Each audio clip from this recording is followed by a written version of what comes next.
ওকে শিক্ষার্থী বন্ধুরা একটু দেখো তো সাউন্ড ক্লিয়ার আছে কিনা।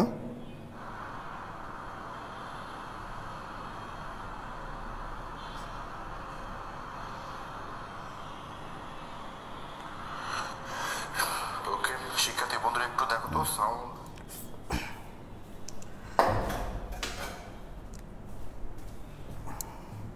আমার মনে হয় সব ঠিকই আছে। আমরা 20-30 সেকেন্ড একটু ওয়েট করি। শাহরিয়ার শাওন, ফারদিন, আফরিন, সৌম্যদীপ, এসপি দাস, অনেক দিন পর ক্লাসে আসা, আসলে অসুস্থতার কারণে। একটু শাহরিয়ার শাওন, তৌসিফ, স্নিগ্ধা, আফরিন, ওয়ালাইকুম আসসালাম ভাইয়া, সাফিয়া, সাফি, জান্নাতুল, বাকি, তানিম আহমেদ, প্রতীক সাহা, এস এম নাফিজুল আজিজ, স্নিগ্ধা, আরফিন, রিস্তা মজুমদার, সিয়াকিং। হ্যাঁ অনেক দিন পর দেখা ভাইয়া, এখন কি করবো বল, হঠাৎ করে অসুস্থ হয়ে গেছিলাম এবং আমি আসলে মেনলি জ্বরে আক্রান্ত ছিলাম, করোনাটা ওরকম কোনো কিছু না। আর আমার জ্বরগুলোর প্রবলেম হচ্ছে, এটা উজ্জ্বল ভাই জানে, আমাকে অনেক বারবার উজ্জ্বল ফোন দিয়ে বলতেছিল যে আপনার একবার জ্বর হলো তার 1-1.5 মাসের আগে আপনি সুস্থ হন না, এটা একটা প্রবলেম। আমি অনার্স ফাইনাল ইয়ারে যখন পড়তাম একবার জ্বর এসেছিল, টানা 2.5 মাস, 2.5 মাস পর সুস্থ হয়েছিলাম, মেডিকেলে ভর্তি হতে হয়েছিল জ্বরের জন্য।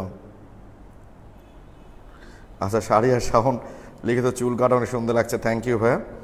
শশী সিদ্দিকা, ওয়াকার হাসান, তৌফিক অমর। আচ্ছা ক্লাসে খুব বেশি স্টুডেন্ট এখনও জয়েন করেনি। ফারজান আক্তার লিখেছ, ভাইয়া এখন কি আপনি পুরোপুরি সুস্থ? অসুস্থতা নাই, কিন্তু জাস্ট শরীরের উইকনেসটা এখন আছে আর কি।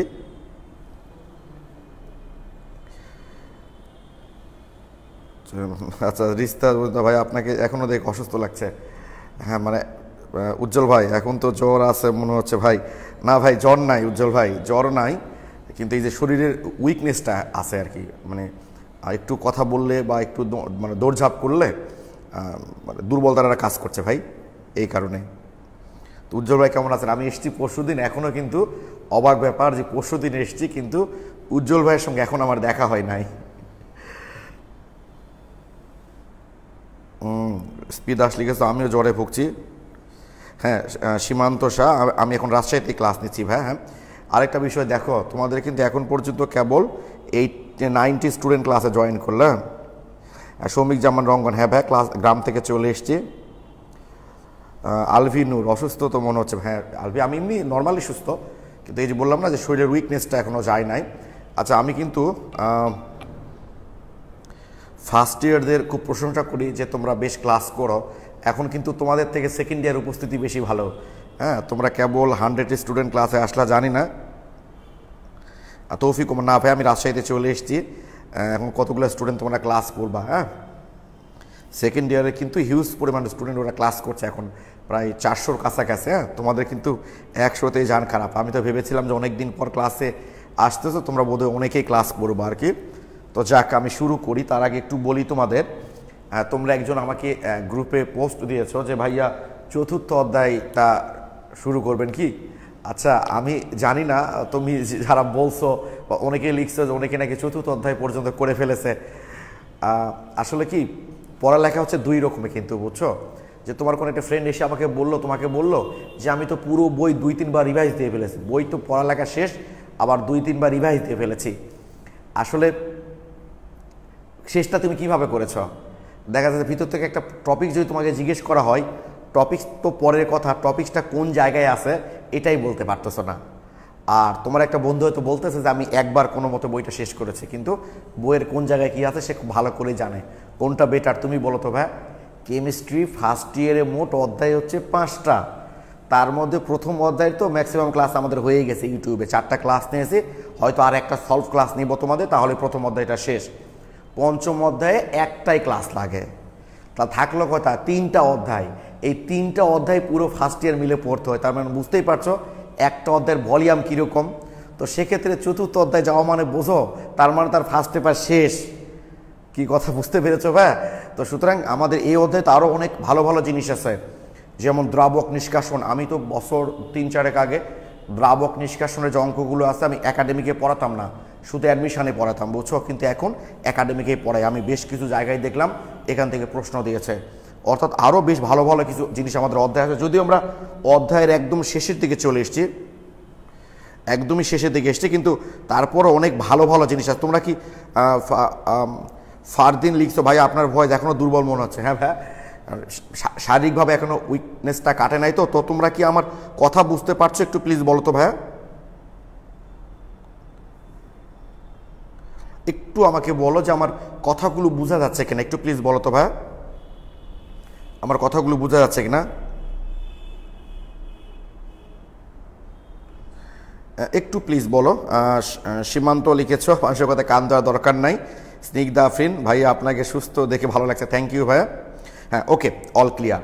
তো ওকে, যদিও আমরা দ্বিতীয় অধ্যায় শেষের দিকে এসেছি, মানে তোমরা হয়তো অনেকে টায়ার্ড হয়ে গেছো যে কতদিন ধরে পড়ছে এই একটাই অধ্যায় যে কেমিস্ট্রিগুলো এরকম ভাই, বলো কী করবা? এই প্রথম অধ্যায়টাকে মিনিমাম 4 থেকে 5টা অধ্যায় ভাগ করা যেত, তাহলে 4 থেকে 5টা অধ্যায় যদি ভাগ করা থাকতো তাহলে তোমাদের পড়তে ভালো লাগতো, আসলে ছোট ছোট অধ্যায় হয়ে যেত। কিন্তু সবগুলো এক জায়গায় করে একটা অধ্যায় বানিয়েছে, এটা লজিক কি আমি আসলে বুঝি না। এখন যারা হর্তাকর্তা যারা আছেন ওনারা যা ভালো মনে করেছে তাই করেছে। ফার্স্ট পেপারের সবচেয়ে বড় অধ্যায় হচ্ছে এটা, এবং তোমরা 2019-এর কোশ্চিন ঘেটে দেখবা যে আমাদের ফার্স্ট পেপারে মোট অ্যান্সার করতে পরীক্ষায় কয়টা? 5টা, তাই না? সিকিউ মোট 8টা প্রশ্ন দেওয়া থাকে, 5টা তোমাকে অ্যান্সার করতে হবে। 3টা প্রশ্নই এসছে এই অধ্যায় থেকে, চিন্তা করতে পারো? তার মানে তুমি অ্যান্সার করবা 5টা, এই অধ্যায় থেকেই আছে 3টা, প্রথম অধ্যায় থেকে আছে 1টা, 4টা তো হয়ে গেল। তাহলে বুঝতে পারছো অধ্যায়টার গুরুত্ব, যে একটা অধ্যায় থেকে যেখানে 3টা প্রশ্ন হয়েছে সিকিউ।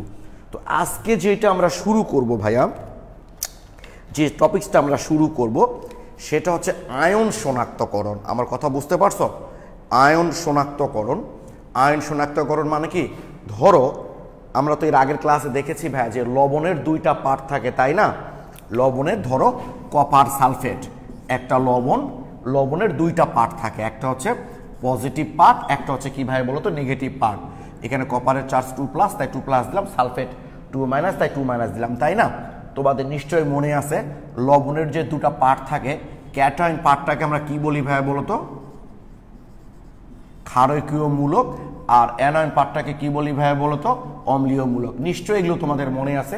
আমি আগের ক্লাসগুলোতে যখন অসুস্থ হওয়ার আগে, যখন সুস্থ ছিলাম, যখন ক্লাস নিয়েছিলাম, তখন আমি তোমাদের এগুলো বলেছিলাম, তাই তো? তো ওকে, তো ক্যাটায়নটাকে আমরা ক্ষারকীয় মূলক বলে থাকি, আর অ্যানায়নটাকে অম্লীয় মূলক বলে থাকি। কেন? নিশ্চয়ই তোমাদের মনে আছে যে লবণ অ্যাসিড এবং ক্ষার মিলে, অ্যাসিড এবং ক্ষার মিলেই তো লবণটা তৈরি করে, তাই না? অ্যাসিড এবং ক্ষার পরস্পর বিক্রিয়া করে লবণ তৈরি করে। তো এই লবণের ক্যাটায়নটা আসে কোথায় থেকে ভাই বলো তো? ক্যাটায়নটা আসে আমাদের ক্ষার থেকে, তাই এটাকে ক্ষারকীয় মূলক বলে। অ্যানায়নটা আসে অম্ল থেকে, তাই এটাকে অম্লীয় মূলক বলা হয়। আজকে যে জিনিসটা আমরা পড়বো, আমাদের সিলেবাসে এরকম কিছু ক্যাটায়ন এবং অ্যানায়ন শনাক্তকরণ আছে। আমাদের সিলেবাসে কিছু ক্যাটায়ন আর অ্যানায়ন শনাক্তকরণ আছে।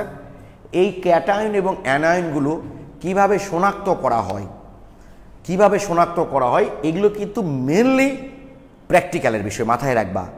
আসলে যে বিষয়টা টোটালি প্র্যাকটিক্যাল, সেটা থিওরিটিক্যাল পড়তে এত ভালো লাগার কথা না। হয়তো ভালো তোমাদের নাও লাগতে পারে, কিন্তু কিছু করার নাই, আমাদের সিলেবাসে আছে।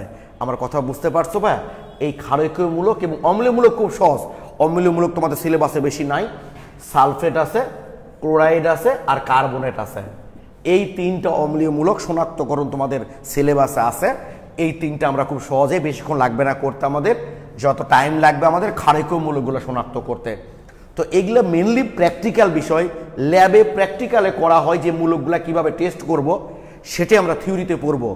তাহলে একটু খেয়াল করে দেখো তো, থিওরি যখন আমরা পড়তে গেলে আমাদের কোন কোন বিষয়গুলো খেয়াল রাখতে হবে? এই ক্যাটায়ন টেস্ট করতে কোন রাসায়নিক পদার্থ ব্যবহার করতে হয়, নিশ্চয়ই এই রাসায়নিক পদার্থটার নাম তোমাদের মনে রাখতে হবে, ঠিক আছে? বিক্রিয়া করে কোন যৌগ তৈরি করে, সেই যৌগ তো তুমি বিক্রিয়া থেকে বুঝতে পারবা, টেনশন নাই। এবং সেই যৌগটার বর্ণ কেমন অবশ্যই তোমাকে মনে রাখতে হবে। অর্থাৎ আমরা কিন্তু ল্যাবরেটরিতে যখন কোনো কিছু শনাক্ত করি, সেই শনাক্ত করার সময় বিভিন্ন রাসায়নিক পদার্থ যোগ করলে এই যে কোন বর্ণ দ্রবণ তৈরি হচ্ছে বা কোন বর্ণের পদক্ষেপ তৈরি হচ্ছে, এগুলো দেখেই কিন্তু আমরা বুঝতে পারি যে ওইটা কোন মূলক বা কোন আয়ন কি কথা কি বুঝতে পেরেছো ভাইয়া? তাহলে অবশ্যই আমাদের মনে রাখতে হবে কোন ক্যাটায়ন বা অ্যানায়ন অর্থাৎ কোন মূলক শনাক্ত করতে গিয়ে কোন রাসায়নিক পদার্থ ব্যবহার করতে হয় এবং সেই রাসায়নিক পদার্থ ব্যবহার করার কারণে যে যৌগটা তৈরি হচ্ছে সেটার বর্ণটা কেমন হবে। তুমি যতই ভালো কেমিস্ট্রি বোঝো না কেন এইটা ভাইয়া তোমাকে মনে রাখতেই হবে। এটা মনে না রাখলে তুমি কিন্তু ভাইয়া এগুলো পারবা না, মানে এটার মেন পড়াটাই হলো এটা। কি ক্লিয়ার? তাহলে আমরা আজকে শুরু করছি বিভিন্ন ক্যাটায়ন এবং অ্যানায়ন শনাক্তকরণ। ওকে, আমরা সিরিয়ালি শনাক্ত করব।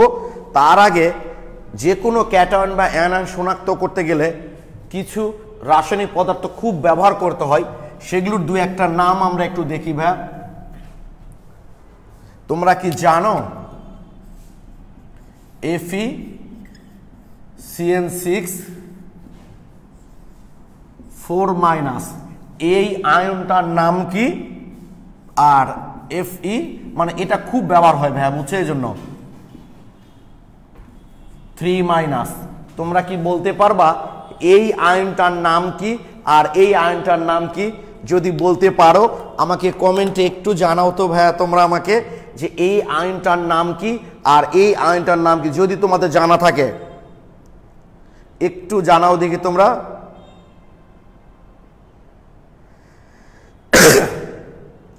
এই আয়নটার নাম কি আর এই আয়নটার নাম কি তোমরা একটু আমাকে কমেন্টে জানাও দেখি। যদি জানা থাকে আমি তোমাদের কমেন্টের জন্য ওয়েট করছি, দেখার পর আমি আবার বোর্ডে শুরু করবো আর কি, যদি তোমাদের জানা থাকে। ফেরোসায়ানাইড, তানভীর আহমেদ লিমুল লিখেছ। সায়ানেট না, নাফিজুল আজিজ লিখেছে সায়ানেট না ভাইয়া, cyanide. Ferrocyanide and ferricyanide. Soumyadip Roy, thank you. Afrin Ferdous, ferrocyanide আর ফেরিসায়ানাইট, ফেরাসায়ানাইট আর ফেরিক সায়ানাইট।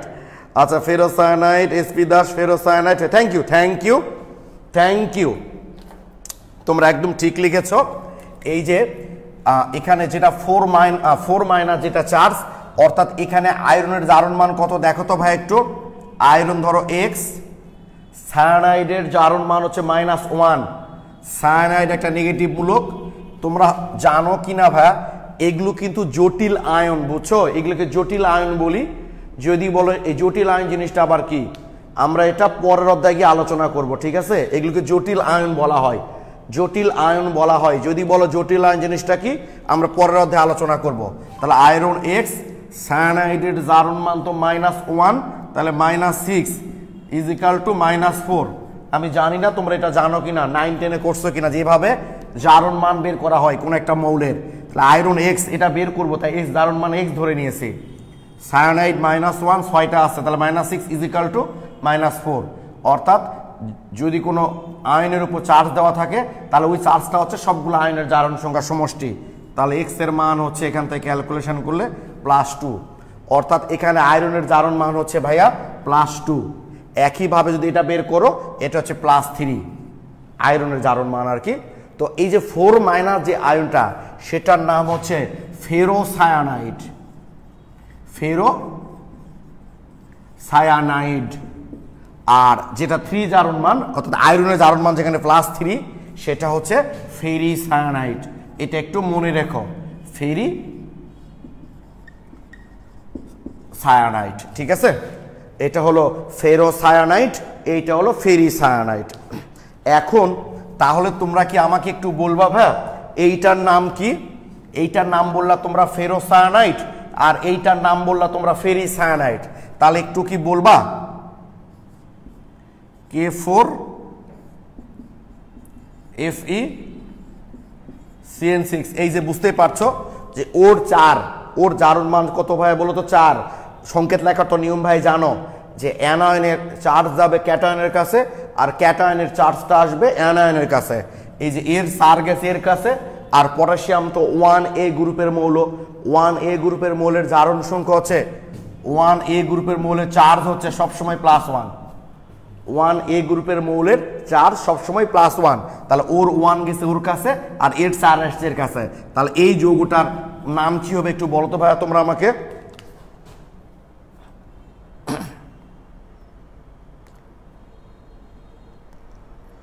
আচ্ছা, পটাশিয়াম ফেরোসায়ানাইড।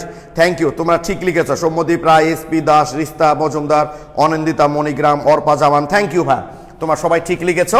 এই যৌগটার নাম হচ্ছে পটাশিয়াম ফেরোসায়ানাইড। এই যে কারণ আমি ফেরোসায়ানাইড আর ফেরিসায়ানাইডের কথা বললাম এই কারণে ভাই, যে অনেকগুলো ক্যাটায়ন শনাক্ত করব আমরা এই রাসায়নিক পদার্থগুলো দ্বারা। এতে আমাদের এই যে একটু নামটামগুলো জানলাম, এখন শনাক্ত করতে সুবিধা হবে।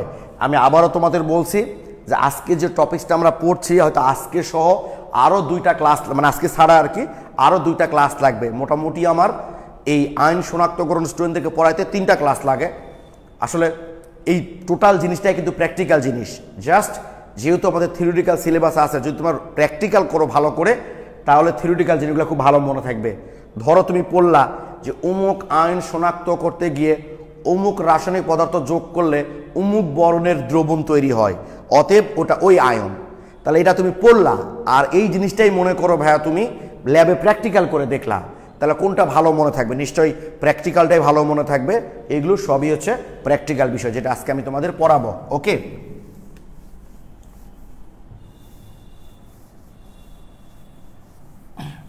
তাহলে প্রথমে আমরা শুরু করি কপার আয়নের উপস্থিতি শনাক্তকরণ। কোনটা বললাম আমরা ভাই?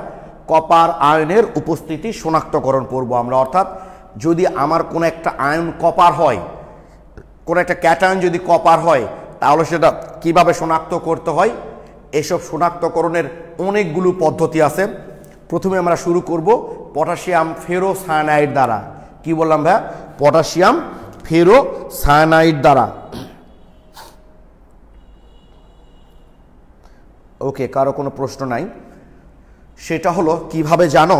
ধরো একটা টেস্ট টিউব, আমার এখানে তোমাদের অবশ্য অফলাইন ক্লাসে যেগুলো আমি একটু দেখাই দিই, ও আচ্ছা এখানে নাই, ভিতরে আছে।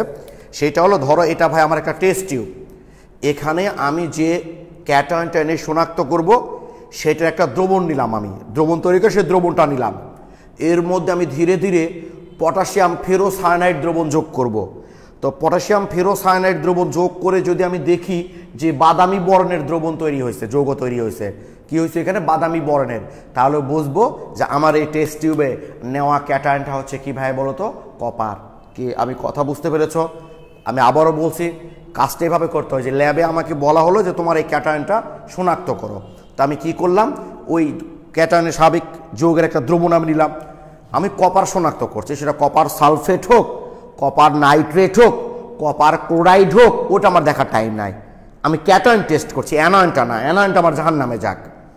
তো যদি কপারের লবণ সেটা হয়, সেটা বললাম তো, কপার সালফেট হোক আর কপার ক্লোরাইড হোক, যাই হোক, তার মধ্যে পানি দিয়ে প্রথম দ্রবণ তৈরি করে নিতে হয়। নিয়ে এর মধ্যে আমরা পটাশিয়াম ফেরোসায়ানাইড দ্রবণ যোগ করে যদি দেখি যে বাদামি বর্ণের যৌগ তৈরি হয়েছে, তাহলে আমরা বুঝে নিব যে আমার এই নমুনাটা হচ্ছে কপারের। এটা হলো প্র্যাকটিক্যাল। এখন থিওরিটিক্যাল তারা কি করে পড়বো?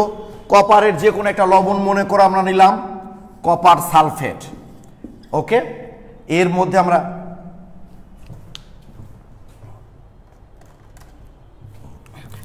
আমরা কি যোগ করেছি ভাইয়া বলো তো? Potassium ferrocyanide. একটু আগে তোমরা দেখলা যে এইটা হচ্ছে পটাশিয়াম ফেরোসায়ানাইডের সংকেত। তাহলে কি তৈরি হয় জানো? এখানে এই যে পটাশিয়ামের যোজনী, পটাশিয়াম কয়টা আছে ভাই বলতো? 4টা। কপারের চার্জ কত এখানে দেখো তো? কপারের চার্জ হচ্ছে 2। তাহলে কপারের 2 আর এই ফেরোসায়ানাইডের কত ভাই বলো তো? 4। তাহলে সংকেতটা এরকম হওয়ার কথা না?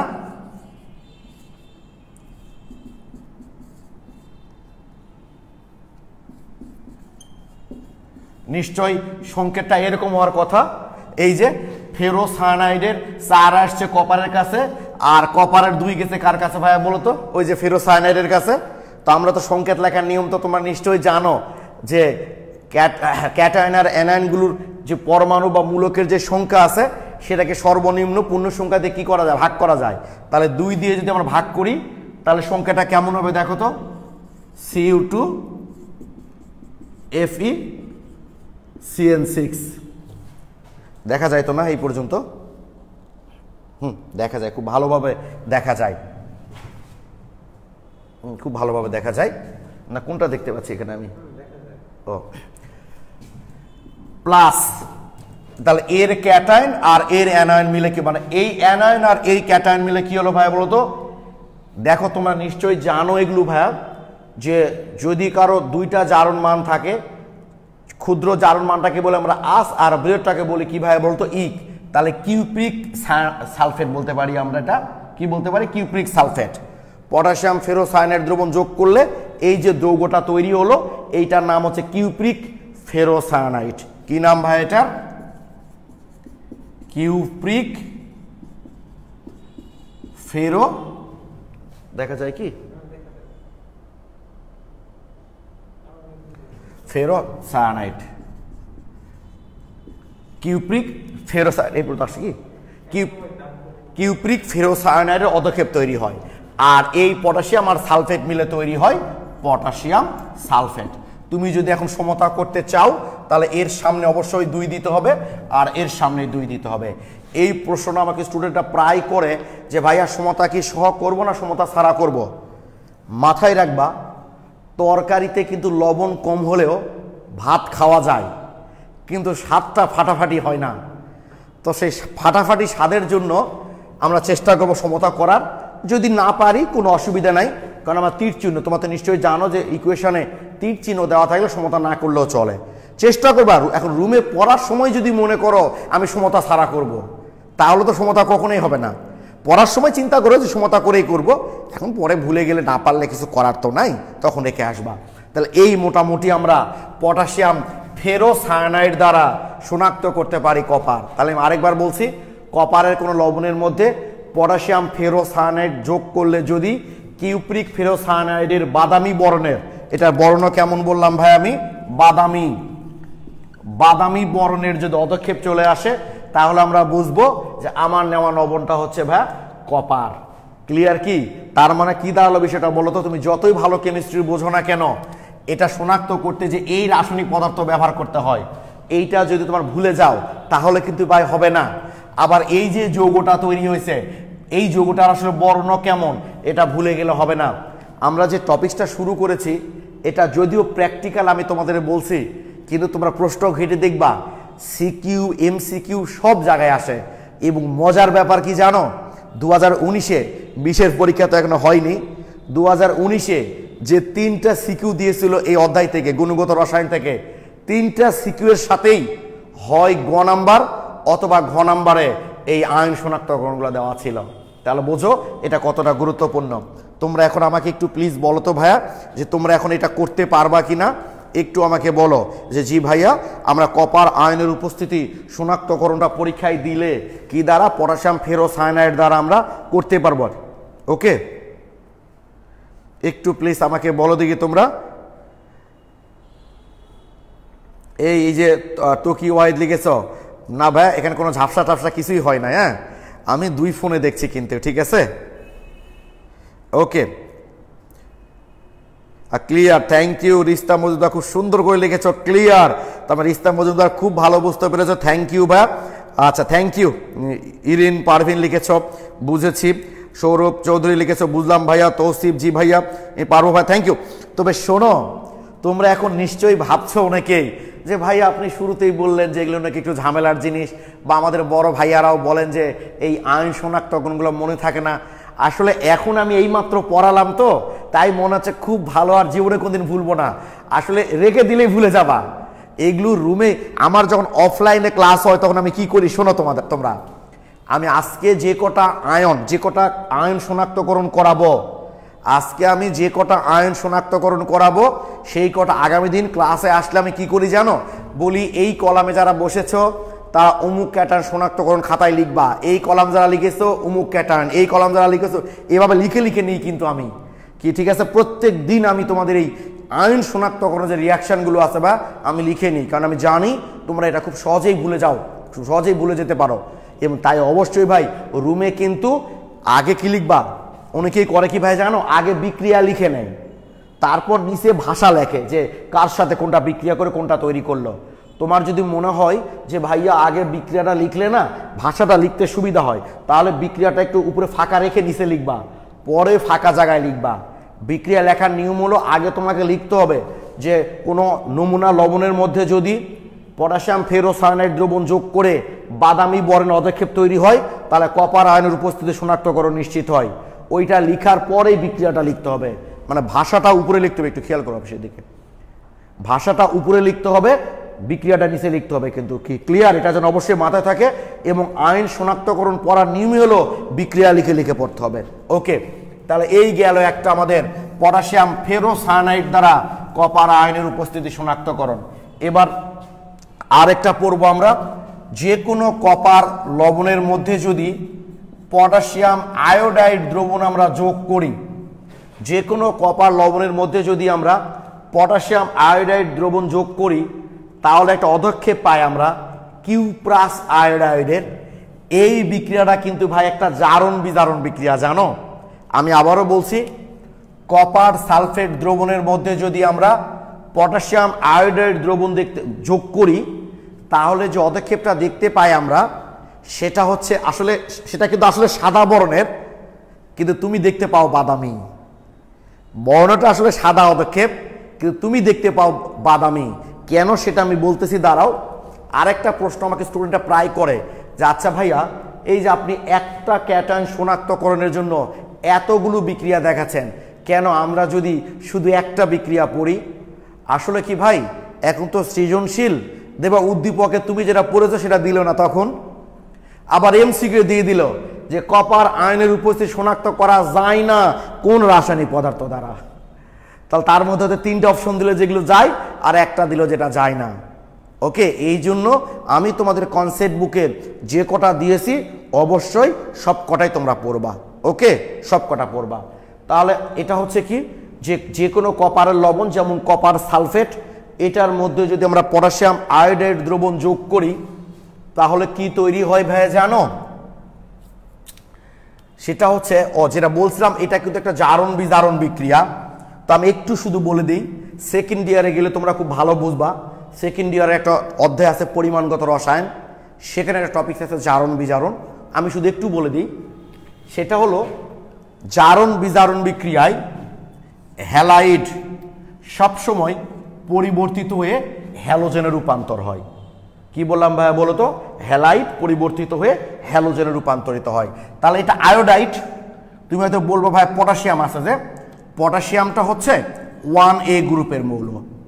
আর আমি একটু আগেই বললাম 1A গ্রুপের মৌলগুলোর জারণ সংখ্যা সবসময় ফিক্সড +1, অর্থাৎ এদের জারণ সংখ্যার কোনো বিক্রিয়ায় পরিবর্তন হয় না। তাই এদেরকে আমরা বলে থাকি দর্শক আয়ন। কি বলে থাকি ভাইয়া? দর্শক আয়ন। দর্শক আয়ন মানে বুঝতে পেরেছো?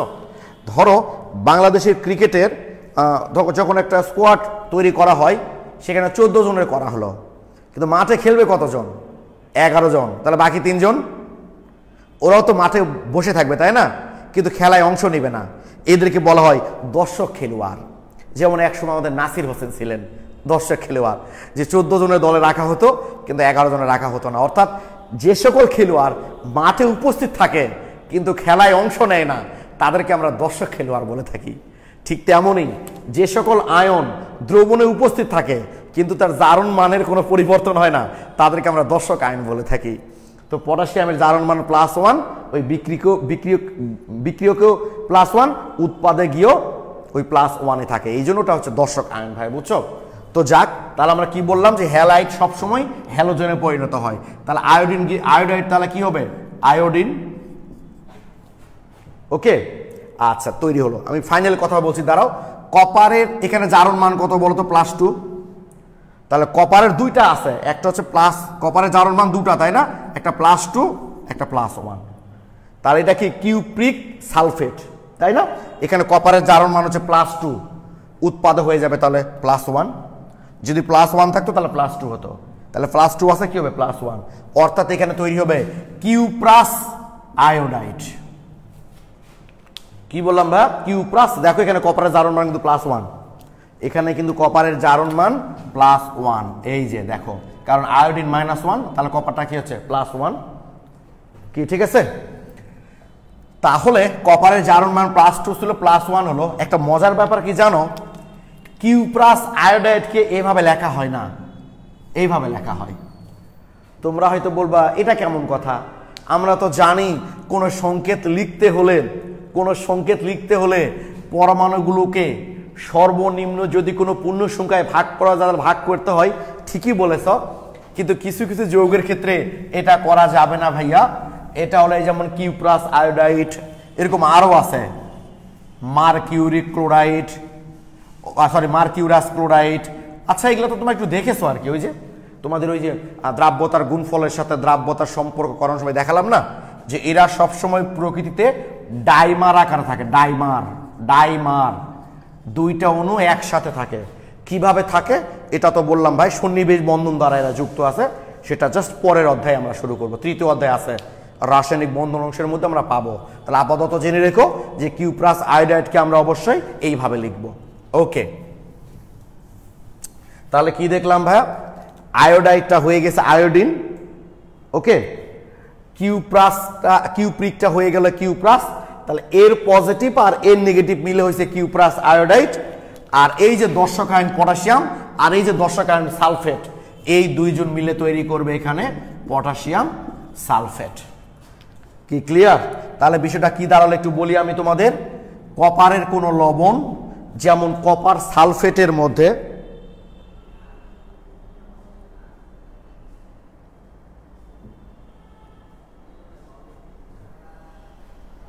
আচ্ছা কি লিখছো ভাই তোমরা? তো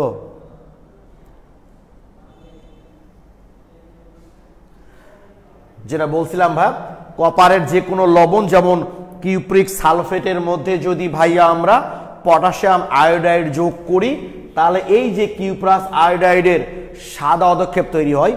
কিন্তু যেহেতু এখানে আয়োডিন মিশ্রিত থাকে, কারণ টেস্ট টিউবের মধ্যে তো আর একা একা তৈরি হয় না, এটাও থাকে, এই কারণে আমরা বাদামি দেখতে পাই। আসলে অরিজিনালি এটা কালার হচ্ছে সাদা, কিন্তু আয়োডিন মিশ্রিত থাকার কারণে আমরা অধক্ষেপের বর্ণটা দেখতে পাই ভাই বাদামি বর্ণের। ক্লিয়ার কিনা বলো তোমরা? এই পটাশিয়াম আয়োডাইড দ্বারাও আমরা কপার সালফেট, কপার আয়নের উপস্থিতি শনাক্ত করতে পারি। এই বিক্রিয়াটাও খুব গুরুত্বপূর্ণ, তোমরা সেকেন্ড ইয়ারে গেলে বুঝবা এই বিক্রিয়ার গুরুত্ব কত বেশি। তোমরা আমাকে বলো তো ভাই, এইটা তোমরা বুঝতে পারলা কিনা একটু প্লিজ বলো। হ্যাঁ, আলভিনুর রিক্তা সরকার H2O2, রিক্তা এইটা আলাদা, যে রিক্তা সরকার এই আইডি থেকে যে জয়েন করছো, এই যে H2O2 এটা আলাদা জিনিস ভাই, এইটা পার অক্সাইড, এইটা আলাদা জিনিস, এইটা ওটা ডাইমারের ব্যাপার না, এইটা হচ্ছে পার অক্সাইড। কি ঠিক আছে? এইটাই যেই জিনিস, এটাই জিনিস ভাই, এটা পার অক্সাইড, এটা এক জিনিস না, এইটা আলাদা। ওকে, হ্যাঁ ক্লিয়ার। তৌফিক লিখেছ ক্লিয়ার, মুক্তি প্রমা লিখেছ clear, Sourav Chowdhury clear, thank you so much. আমি আবারও বলছি কিন্তু ভাইয়া তোমাদের ক্লিয়ার হলে কিন্তু হবে না, অবশ্যই বিক্রিয়াগুলো রুমে তোমরা প্র্যাকটিস করবা, ঠিক আছে? তাহলে আরো বেশি ক্লিয়ার হবা তোমরা। তাহলে এই দেখলাম আমরা কপার আয়নের উপস্থিতি শনাক্তকরণের আরেকটা বিক্রিয়া পটাশিয়াম আয়োডাইড দ্বারা। যেহেতু বা অফলাইন ক্লাসে আমি অনলাইন ক্লাসে আমি বুঝতে পারছি না তোমরা কতটুকু পড়ালেখা করছো, অফলাইন ক্লাসে হলে তোমাদেরকে বুঝাইতে হতো না, আমি তোমাদের কাছ থেকে বুঝাই নিতাম। কি ঠিক আছে? যে স্টুডেন্টরা এখানে এসে আমি আমার রুমে যখন এই আইন শনাক্তকরণগুলো ক্লাসে লিখে নিই স্টুডেন্টদের কাছ থেকে, আমি 3-4 জনকে গার্ড রাখি রুমে, ঠিক আছে? আলভিনুর ও বোধহয় ফার্স্ট ইয়ার থেকে পড়ছে, ও নিশ্চয়ই জানো যে তোমাদের ক্লাস করছে। আমি কিন্তু এটা লিখে নিই ভাই, আমি জানি এটা খুব গুরুত্বপূর্ণ এবং পোলাপান রুমে পড়তে চায় না, কিন্তু যখন লিখে নিই তখন তারা ঠিক পড়ে আসে। অবশ্যই রুমে লিখে লিখে পড়বা। এইবার আসি আমরা আর একটা রাসায়নিক পদার্থ দ্বারা এই কপার আয়ন উপস্থিতি শনাক্তকরণ। সেটা হচ্ছে একটা টেস্ট টিউবে আমরা ধরো একটা নমুনা লবণ নিলাম, যেটা নিয়ে আমি প্র্যাকটিক্যাল করব। ওর মধ্যে ধীরে ধীরে অ্যামোনিয়াম হাইড্রোক্সাইড যোগ করব। যোগ করতে থাকলে কি হবে জানো ভাই? প্রথমে হালকা নীল অধক্ষেপ তৈরি হবে। প্রথমে কি হবে বললাম? হালকা নীল। আরও যখন যোগ করতে থাকবো, যদি গাঢ় নীল অধক্ষেপ তৈরি হয়, তাহলে বুঝবো আমার টেস্ট টিউবে নেওয়া নমুনাটা হচ্ছে কপার। আমি আবারও বলছি, ল্যাবে যখন তোমরা প্র্যাকটিক্যাল করবা, হ্যাঁ আলভিনুর লিখেছ ভাইয়া ব্রেন্সের কাছে কাছে গিয়ে প্রবলেম আস করে। হ্যাঁ ভাইয়া, এই সোনালি দিন আমি আশা করি খুব দ্রুত ফিরে আসবে। আমি তোমাদের একসঙ্গে মানে তোমাদের যখন অফলাইন ক্লাস হতো, আমি এটা তোমাদের দেখতাম যে তোমাদের বেঞ্চগুলোতে কাছে গিয়ে গিয়ে প্রবলেমগুলো জিজ্ঞেস করতাম তোমাদের যে কার কী প্রবলেম আছে। আমরা আশা করি আমরা খুব শীঘ্রই সেই সোনালি দিনগুলো ফিরে পাবো ভাইয়া। আচ্ছা থ্যাংক ইউ। আলভিনুর কিন্তু প্রত্যেকটা ক্লাসই করে, থ্যাংক আলভিনুর। ওকে, আচ্ছা তাজিম আহমেদ লিখেছো ভাইয়া আর একটু বুঝাইলে ভালো হয়। আমি 14 বার বুঝাবো, কোনো অসুবিধা নাই ভাইয়া। আজকে যেগুলো করালাম রুমে গিয়ে একটু প্র্যাকটিস করো, করে যদি দেখো কোনো জায়গায় কোনো একটা খটকা আছে, কোনো জায়গায় মনে হচ্ছে ভুলে যাচ্ছি বা প্রবলেম হচ্ছে, তোমরা গ্রুপে পোস্ট দিও, আমি আবার সলভ দেবো, টেনশন নেই ভাইয়া, আমি আসি তো। ভয় পাওয়ার বা মন খারাপের কোনো কারণ নাই। তুমি যতক্ষণ বুঝাবা বুঝবা না ততক্ষণ আমি বুঝাবো। তাহলে কি বলছিলাম, যে নমুনা লবণের মধ্যে যদি আমরা ধীরে ধীরে অ্যামোনিয়াম হাইড্রক্সাইড যোগ করতে থাকি, দেখব প্রথমে যদি হালকা নীল অধক্ষেপ আসে এবং আরও অ্যামোনিয়াম হাইড্রক্সাইড যোগ করলে যদি দেখি গাঢ় নীল অধক্ষেপ, তাহলে আমরা বুঝতে পারবো কি ভাই আমার নেওয়া নমুনাটা হচ্ছে কপার। কি ক্লিয়ার? একটু বিক্রিয়া লিখি দেখো। ওকে, দেখি ভাই একটু, এই যে কপারের দেখা যায় সাব্বির এখানে, আচ্ছা এই যে ভাই কপারের একটা লবণ মনে করো কপার সালফেট, এর মধ্যে যখন আমি প্রথমে অ্যামোনিয়াম হাইড্রক্সাইড দিব অল্প পরিমাণ, যখন ভাই আমি অল্প পরিমাণ অ্যামোনিয়াম হাইড্রক্সাইড দিব তখন কি হয় জানো, এই যে বলা হচ্ছে হালকা নীল বর্ণের কপার সালফেট তৈরি হয়। অর্থাৎ কপার সালফেট তো সম্পূর্ণ বিক্রিয়া করে না, কপার সালফেট কিছু থাকেই, এর সাথে কি তৈরি হয় ভাইয়া বলতো, এই যে এটার পজিটিভ আর এটা নেগেটিভ মিলে কি হবে, কিউপ্রিক হাইড্রোক্সাইড, আর এই পজিটিভ আর এই নেগেটিভ মিলে কি হবে, অ্যামোনিয়াম সালফেট। অর্থাৎ এইটা তৈরি হয় কপার সালফেট। এই যে এটাকে এভাবে পড়া হয় আর কি, এভাবে পড়া হয় ভাইয়া, যে কপার সালফেট দ্রবণে যদি আমরা অ্যামোনিয়াম হাইড্রোক্সাইড দ্রবণ যোগ করতে থাকি, তাহলে প্রথমে আগে ক্ষারীয় কপার সালফেটের হালকা নীল দ্রবণ তৈরি হয়। ক্ষারীয় কপার সালফেট ঠিকই আছে, জাস্ট ওর সাথে ক্ষার তৈরি হয়ে এইটার কালার হচ্ছে হালকা নীল, plus ammonium sulphate. Ammonium sulphate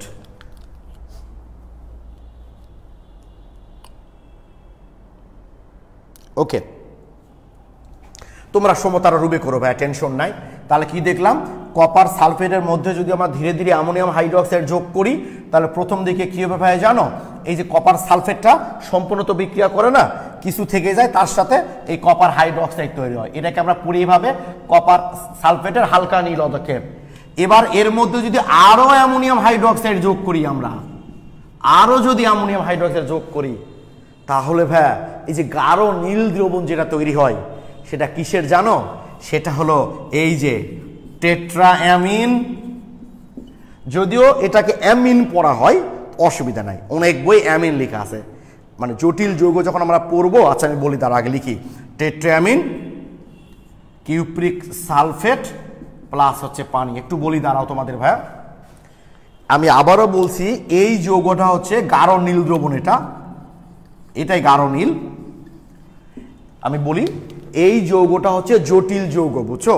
তোমাদের তো এখনো জটিল যৌগ সম্পর্কে কোনো ধারণা নাই, এইটা তোমরা জাস্ট পরের অধ্যায় পড়বা। বললাম না বেশ কিছু জিনিস আমাদের পরের অধ্যায় আছে, জাস্ট এটা এভাবে পড়তে হবে তোমাদেরকে, যে এই যে আমরা কপারের লবণ যেমন কপার সালফেটের মধ্যে যখন অ্যামোনিয়া দ্রবণ আমরা ভাই যোগ করছি, প্রথমে ক্ষারীয় কপার সালফেটের হালকা নীল অধক্ষেপ তৈরি হয়, এর মধ্যে যখন আমরা আরো অ্যামোনিয়াম হাইড্রোক্সাইড যোগ করব তখন গাঢ় নীল দ্রবণ তৈরি হয়। এই গাঢ় নীল দ্রবণটা কার ভাইয়া জানো, এটা হচ্ছে এই যৌগের। তোমাদের এটা একটু মনে রাখতে হবে যে গাঢ় নীল যে যৌগটা সেটা হচ্ছে টেট্রাঅ্যামিন কিউপ্রিক সালফেট। অ্যামিনো বলা যায়, অ্যামিনো বলা যায়, সমস্যা না। আসলে অরিজিনালি এটাকে লিগেন্ড বলি আমরা, বুঝছো? জটিল যৌগের এটাকে লিগেন্ড বলি। এখন যদি বলে লিগেন্ড আবার কাকে বলে ভাই, এগুলো শেখার জন্য অনেক কিছু জিনিস আমাদের জানতে হবে, এখন তোমরা বুঝতে পারবা না। তো ওটাকে অ্যামোনিয়া যখন লিগেন্ড হয় ওটা অ্যামিন উচ্চারণ করে, অ্যামিন উচ্চারণ করতে হয়, বুঝছো? তবে অনেক বই অ্যামিন লেখা আছে, কোনো অসুবিধা নাই। তো এই যে টেট্রাঅ্যামিন কিউপ্রিক সালফেটের গাঢ় নীল অধক্ষেপ তৈরি হয়, এই যে দ্রবণটা তৈরি হচ্ছে এটার নাম কি একটা আছে জানো ভাই? সোয়েট জার বিকারক। এটাকে বলা হয় সোয়েট জার বিকারক। তোমাকে যদি কখনো ক নাম্বার প্রশ্নে দেয় সোয়েট জার বিকারক কি, তোমরা বলবা টেট্রাঅ্যামিন কিউপ্রিক সালফেটকেই বলা হয় সোয়েট জার বিকারক। এই তোমরা কি আলোচনা করছো এগুলো বলো দেখি। তাহলে আমি আরেকবার বলছি ভাইয়া তোমাদের যে এটা আরেকটা শনাক্তকরণ পরীক্ষা, যে কোন একটা নমুনা লবণ যদি আমরা কপার হয় তাহলে তার মধ্যে আমরা কি করব ভাইয়া বলতো, ধীরে ধীরে অ্যামোনিয়া দ্রবণ যোগ করতে থাকবো। যোগ করে যদি দেখি যে প্রথম দিকে হালকা নীল অধক্ষেপ তৈরি হয়, সে হালকা নীল অধক্ষেপটা কার? এই যে ক্ষারীয় কপার সালফেটের। এরপর আরও যদি অ্যামোনিয়া দ্রবণ যোগ করি আমরা, আরও যদি অ্যামোনিয়া দ্রবণ যোগ করি তাহলে গাঢ় নীল বর্ণের একটা দ্রবণ তৈরি হয়। সেই দ্রবণটার নাম কি? সোয়েটজার বিকারক। এবং দ্রবণটা কিসের হয় ভাই? টেট্রামিন কিউপ্রিক সালফেট, একটা জটিল যৌগ তৈরি করে। কি ঠিক আছে? টেট্রামিন কিউপ্রিক সালফেট। এই হলো আমাদের কপার আয়নের উপস্থিতি শনাক্তকরণের জন্য 3টা রাসায়নিক বিক্রিয়া। কি কি করলাম? একটা অ্যামোনিয়াম হাইড্রোক্সাইড দ্বারা করলাম, একটা পটাশিয়াম আয়োডাইড দ্বারা করলাম, আর একটা হচ্ছে পটাশিয়াম ফেরোসায়ানাইড দ্বারা করলাম। তোমাদের এখন হোমওয়ার্ক হলো ভাইয়া, রুমে তোমরা সুন্দর করে এই 3টা বিক্রিয়া দেখবা, বিক্রিয়া করবা। করার পর না দেখে এই কপার আয়নের উপস্থিতি শনাক্তকরণের জন্য এই 3টা বিক্রিয়া প্রথমে ভাষা তারপর বিক্রিয়া লিখে সুন্দর করে গ্রুপে পোস্ট দিব। অবশ্যই আমি চাই তোমরা সবাই পোস্টটা দাও, যেহেতু আমি তোমাদের ভাইয়া অফলাইন ক্লাসে দেখতে পাচ্ছি না তোমরা রুমে পড়ছো কিনা, তাই তোমাদের কাছে আমি টিচার হিসেবে রিকোয়েস্ট, তোমরা সবাই রুমে আগে ভালো করে পড়বা, বিক্রিয়া লিখবা। লিখে যখন তোমার আয়ত্ত চলে আসবে তখন আবার না দেখে সুন্দর করে লিখে গ্রুপে তোমরা পোস্ট দিবা। ওকে, গতকালকে একটু বেশিক্ষণ ক্লাস নেওয়ার কারণে আমার একটু প্রবলেম হয়ে গেছিল। আর আজকে যেহেতু আইন শনাক্তকরণ প্রথম ক্লাস তোমরা শুরু করেছো, তাই আমিও যে 100% ফিট তা না, সব মিলিয়ে আমরা নতুন করে আর কোনো ক্যাটার্ন শুরু করছি না ভাইয়া। আজকে একটাই তোমাদের হোমওয়ার্ক, কপার আয়নের উপস্থিতি শনাক্তকরণ কি কি পদার্থ দ্বারা? অ্যামোনিয়াম হাইড্রোক্সাইড দ্বারা, পটাশিয়াম আয়োডাইড দ্বারা এবং পটাশিয়াম ফেরোসায়ানাইড দ্বারা, অর্থাৎ যে 3টা বিক্রিয়া আমরা পড়লাম। আমি আশা করি, ও আচ্ছা সৌমিক জামাল লিখেছো, ও ভাইয়া আচ্ছা আচ্ছা দাঁড়াও ভাই আমি একটু বলি। সিয়া কিং সোয়েটজার মানে কি ভাই? এটাকে সোয়েটজার বিকারক বলে, এটার মানেটা আমার আসলে জানা নেই ভাইয়া। সিয়া কিং। আর এসপি দাস লিখেছো, ভাইয়া অতিরিক্ত অ্যামোনিয়াম হাইড্রোক্সাইড দিলে বর্ণ গাঢ় কেন হয়? কারণ অতিরিক্ত অ্যামোনিয়াম হাইড্রোক্সাইড দেওয়া হয় ভাই, তখন এইটা একটা কেন্দ্রীয় ধাতব পরমাণু, এটাকে লিগেন্ড বলি আমরা অ্যামোনিয়াটাকে ভাই, বুঝছো? এই লিগেন্ড আর কেন্দ্রীয় ধাতব পরমাণু মিলে এই জটিল যৌগটা তৈরি করে আসলে। আর এই যৌগটার বর্ণ হচ্ছে গাঢ় নীল। আসলে তোমরা যে বর্ণের কথা বলছি আমরা, যে যৌগটা তৈরি হচ্ছে ওই যৌগের যে বর্ণ সেটাই মেনলি শো করে। তো এসপি দাস এটা ভাই ওই টেট্রামিন কিউপ্রিক সালফেটের কালারটাই যে গাঢ় নীল, এই কারণে গাঢ় নীল হচ্ছে। কি করে তৈরি হয়? কারণ এই অ্যামোনিয়াটা, অতিরিক্ত অ্যামোনিয়াটাকে লিগেন্ড বলি আমরা, সে কেন্দ্রীয় ধাতব পরমাণুর সাথে যুক্ত হয়ে এই জটিল আয়নটা তৈরি হয়। এখানে সালফেট ছিল তাই সালফেট দিয়েছি, এখানে ক্লোরিন থাকলে ক্লোরাইড হতো, নাইট্রেট হতো, অসুবিধা নাই। কারণ গাঢ় নীলটা আসলে এর জন্য হয় না, এইটুকুর জন্য হয়, এই জটিল আয়নটুকুর জন্য হয়, এইটুকুর জন্য না। এসপি দাস বুঝতে পেরেছো ভাই? আচ্ছা শ্রমিক জামান সোয়েটজার বিকারক নিশ্চয় এখন বুঝতে পেরেছো। আচ্ছা স্নিগ্ধা আরিফিন সোয়েটজার বিকারকটা আরেকবার ভাইয়া, অর্থাৎ এই যে অতিরিক্ত অ্যামোনিয়াম হাইড্রোক্সাইড দিলাম ভাইয়া, অতিরিক্ত অ্যামোনিয়াম হাইড্রোক্সাইড দিলে তখন এই যে অ্যামোনিয়া তো একটা শক্তিশালী লিগেন্ড, কিন্তু এই লিগেন্ডটা কেন্দ্রীয় ধাতব পরমাণুর সাথে যুক্ত হয়ে মেনলি এইটা তৈরি করে। এই যে দেখো এই যে এইটা তৈরি করে টেট্রামিন কিউপ্রিক আয়ন। এটার কালার হচ্ছে আসলে গাঢ় নীল। এখানে অ্যানায়ন অংশ সালফেট ছিল তাই এখানে সালফেট আছে, ক্লোরিন থাকলে ক্লোরাইড হতো, ব্রোমিন থাকলে ব্রোমাইড হতো, নাইট্রেট থাকলে নাইট্রেট হতো। এখন কি বুঝতে পেরেছো তোমরা? হ্যাঁ সবাই ওকে লিখেছো এখন, এইবার বুঝলাম। এসপি দাস থ্যাংক ইউ ভাইয়া, থ্যাংক ইউ। আর বুঝতে না পারলে তো বারবার বলি ভাইয়া, কোনো টেনশন, আমি তো আসি। তাহলে আজকে কিন্তু একটাই হোমওয়ার্ক তোমাদের, কপার আয়নের উপস্থিতি শনাক্তকরণের জন্য 3টা বিক্রিয়া। আর তোমাদের মনের মাঝে যদি কোনো প্রশ্ন উদয় হয় কোনো অসুবিধা নাই, তোমরা গ্রুপে পোস্ট দিবা, আমি নেক্সট দিন সলভ করব। ওকে, সবাই ভালো থেকো, সুস্থ থেকো, সবার জন্য শুভকামনা, আমার জন্য তোমরা সবাই দোয়া করো। আল্লাহ হাফেজ।